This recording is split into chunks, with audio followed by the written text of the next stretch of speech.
মেঘা যে দেবলীনার মতনই কালনাগিনী সাপ সেটা এবার আয়ুষের কাছে সুস্পষ্ট হয়ে গেল। হ্যাঁ বন্ধুরা, ভিডিওতে লাইক দিয়ে দেখতে থাকুন। যে মুহূর্তে কিনা গুন্ডারা বারবার করে নিজেদের পাওনা টাকাটা বুঝে নেওয়ার জন্য মেঘাকে ফোন করতে থাকে। এক পর্যায়ে মেঘা যখন কিনা আয়ুষের পাতা ফাঁদে পা দিয়ে দেয় এবং যখন কিনা মেঘা বলতে থাকে যে ওকে ঠিক আছে, এতটা ব্যস্ত হতে তোমার কোনো প্রয়োজনই, আমি আসছি আজকে, ঠিক সেই মুহূর্তে যখন কিনা আয়ুষ এবং কুসুম আড়ালে দাঁড়িয়ে অপেক্ষা করতে থাকে যে কে সেই ব্যক্তি তার পরিচয় সম্পর্কে জানার জন্য আগ্রহী হয়ে থাকে, ঠিক সেই মুহূর্তে সেখানে যখন কিনা হঠাৎ করে মেঘা এসে ধরা দেয় এবং মেঘা যখন কিনা বলতে থাকে যে এই নাও তোমাদের পাওনা টাকাটা নিশ্চয়ই এতক্ষণে তোমরা বুঝে পেয়ে গিয়েছো, এর পরবর্তী থেকে তোমরা দয়া করে আমার পেছন ছেড়ে দাও এবং আমাকে রেহাই দাও, কোনো মতে আমাকে ফোন করার সাহস দেখাবে না।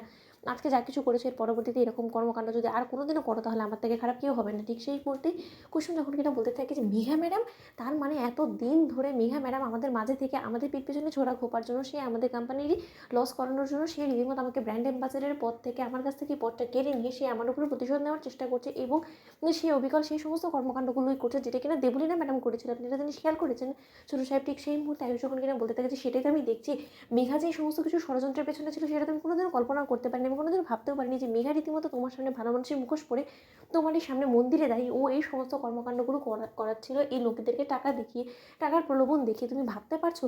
তার মানে আমরা দিনের পর দিন মেঘার প্রত্যেকটা কথার উপরে বিশ্বাস করে কতবার ঠকেছি। কুসুম, আমি এক্ষুনি মেঘাকে হাতে নাতে ধরবো। ঠিক সেই মুহূর্তেই কুসুম যখন কিনা বলতে থাকছে না ছোটো সাহেব, না মেঘা ম্যাডাম যথেষ্ট পরিমাণে দেবলীনা ম্যাডামের মতন কিন্তু স্বাতীর প্রজাতির এবং তার সঙ্গে আপনি একা পেরে উঠবেন না, তাই আমাদেরকে আরও প্রমাণ জোগাড় করতে হবে, তার পরবর্তীতে মেঘা ম্যাডামকে চার্জ করতে হবে। ঠিক সেই মুহূর্তে আয়ুষ বলতে থাকে যে আর কী প্রমাণের আমাদের প্রয়োজন আছে বলো তো? মেঘার কী এমন প্রয়োজন পড়ে গেলো ওর তোমার প্রতি এতটা হিংসা প্রতিহিংসা যার জেরে কিনা ওই সমস্ত কর্মকাণ্ডগুলো করালো?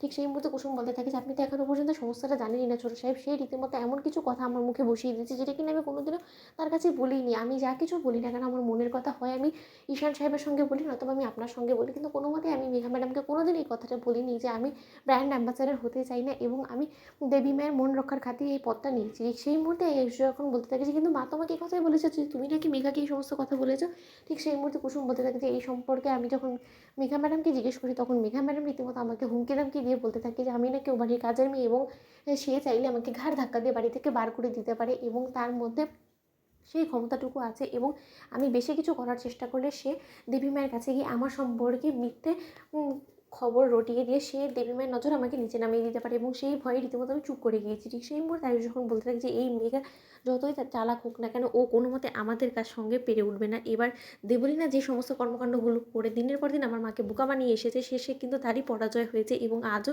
এবারও সেটাই হবে। তুমি দেখে নিও কুসুম, তুমি কোনো মতে ওর কাছে দমে যাবে না। এবার দেখো মেঘাই কী করে নিজের ক্ষমতাটা তোমার কাছে হস্তান্তর করে। এবার সেই খেলাটা শুরু হলো। এবার মেঘার পাতা ফাঁদে আমরা রীতিমতো উল্টো চাল দিয়ে মেঘার কাছ থেকে সমস্ত অধিকার কেড়ে নেবো। তো বন্ধুরা লাইক কমেন্ট শেয়ার করো, সাবস্ক্রাইব করো।